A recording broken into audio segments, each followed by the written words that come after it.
இன்றைக்கி நம்ம குருமா தாங்க நம்ம பார்க்க போகிறோம். இப்போ அதுக்கு நம்ம தேவையான பொருள் பார்த்திங்கன்னா, இப்போ நம்ம ஒரு மசாலா ரெடி பண்ணி அரைச்சிருவோம். அதுக்கு ஒரு துண்டு இஞ்சி பொடி பொடியாக கட் பண்ணி சேர்த்துருக்கேன். 4 பல் பூண்டு, ஒரு பச்சை மிளகா, கொஞ்சம் சின்ன வெங்காயம். நீங்கள் இதெல்லாம் பச்சை மிளகா வந்து நீங்கள் முழுசாகவே காரம் பொடி சேர்க்காமல் நீங்கள் பச்சை மிளகா சேர்க்குறா இருந்தால் 2 மிளகா சேர்த்துக்கோங்க. நான் இப்போ கொஞ்சம் காரம் சேர்க்குறதுனால ஒரு பச்சை மிளகா சேர்த்துருக்கேன். இப்போ ஒரு தக்காளி, பெரிய தக்காளி கட் பண்ணி வச்சுருக்கேன். இப்போ அதையும் நம்ம எல்லாமே சேர்த்து ஒன்றா அரைச்சிட்டு வந்துடுவோம். இப்போ ஜீரகம் 1 ஸ்பூன், சோம்பு 1 ஸ்பூன், பட்டை கிராம்பு பவுடர் இருக்கனால நான் பவுடர் சேர்த்துக்கிறேன். இப்போ இதை நம்ம நைஸாக அரைச்சி எடுத்துகிட்டு வந்துடுவோம். இப்போ நம்ம குருமா தாளிக்கிறதாங்க நம்ம இப்போ பாத்திரம் வச்சு எண்ணெய் சேர்த்தாச்சு. இப்போ எண்ணெய் காஞ்சிருச்சுங்க. இப்போ இதில் ஒரு பட்டை, கொஞ்சம் சோம்பு, வெந்தயம், கொஞ்சம் வெங்காயம்,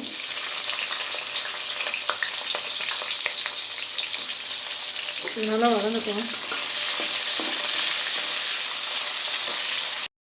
இப்போ தக்காளி நான் 2 பழம் கட் பண்ணி வச்சுருக்கேன். இப்போ அதையும் நம்ம சேர்த்துருவோம். தக்காளி வந்து நல்லா வதங்குங்கிறதுலாம் ஒன்றும் இல்லை. லைட்டாக ஒரு பரப்பிட்டு நம்ம இப்போ அரைச்சி வச்சுருக்கேன். இப்போ இஞ்சி பூண்டு சோம்பு சீரகம் பச்சை மிளகாய் எல்லாத்தையும் நம்ம இதில் சேர்த்துருவோம். நம்ம அரைச்ச எல்லாத்தையுமே நம்ம இதில் சேர்த்து நல்லா வதங்கணுங்க. எல்லாமே நல்லா இஞ்சி பூண்டு இப்போ தக்காளி வெங்காயம் சோம்பு சீரகம்லாம் சேர்த்துலாம் நல்லா வதங்கட்டும். அப்புறமா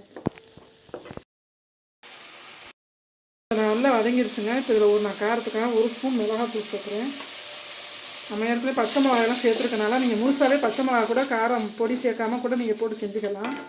நான் ஒரே ஒரு மிளகா மட்டும் தான் நான் அரைச்சி எடுத்துருக்கேன். ஒரு மிளகா அரைச்சி விட்ருக்கனால இப்போ இது நல்லா வதங்கட்டும். இப்போ இதில் கேரட்டு, பீன்ஸு, உருளைக்கிழங்கு இப்போ இது 3 கழுவிட்டு கட் பண்ணி வச்சுருக்கேன் இந்த குருமாவுக்கு. இப்போ இது நல்லா வதக்கி விட்டுட்டோம். ஒரு பரப்பிட்டு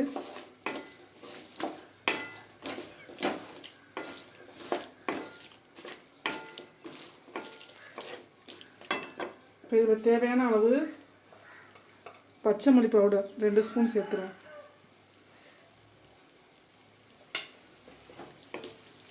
உப்பு தேவையான அளவு சேர்த்துருவோம். உப்பு இதில் சேர்த்தாச்சு. ஒரு 2 நிமிஷம் அப்படியே இருக்கட்டுங்க.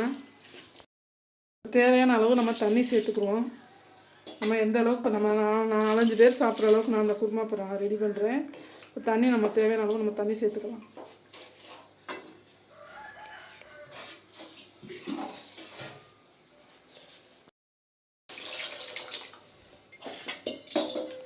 இப்போ இது ஒரு மூடி போட்டு நம்ம மூடி வச்சுருவோம். இந்த காயெல்லாம் நல்லா வேகட்டுங்க. அடுத்து பார்த்திங்கன்னா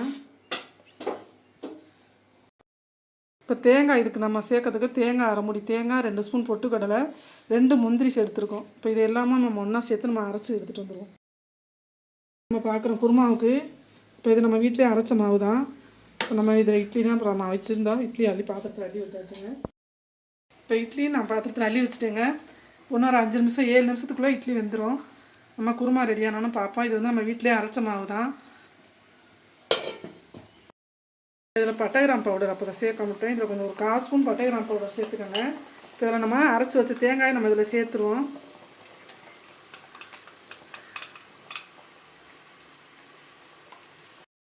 நம்ம சேர்த்தாச்சுங்க. எல்லாமே அரைச்சதுதான். இப்போ ஒரு 10 நிமிஷம் நல்லா சிம்மில் வச்சு கொதிக்க விட்டோம் பாட்டில். அப்புறம் பார்ப்போம்.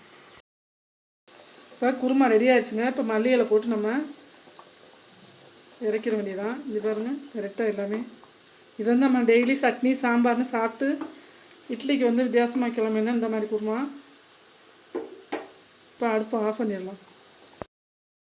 இப்போ குருமா ரெடி ஆகிடுச்சுங்க. இட்லிக்கு வந்து டெய்லி சட்னி சாம்பார்னு வச்சு சாப்பிட்டு அது வந்து பிடிக்காதவங்களுக்கு நீங்கள் இந்த மாதிரி நீங்கள் குருமா கண்டிப்பாக செஞ்சு பாருங்கள். நல்லாயிருக்கும். இந்த இட்லி நான் வீட்டிலே ரெடி பண்ண மாவில் அரைச்சதான், ரேஷன் அரிசி மாவில் அரைச்ச இட்லி தான். சூப்பராக பள்ளியப்பு மாதிரி வந்திருக்கு இட்லி.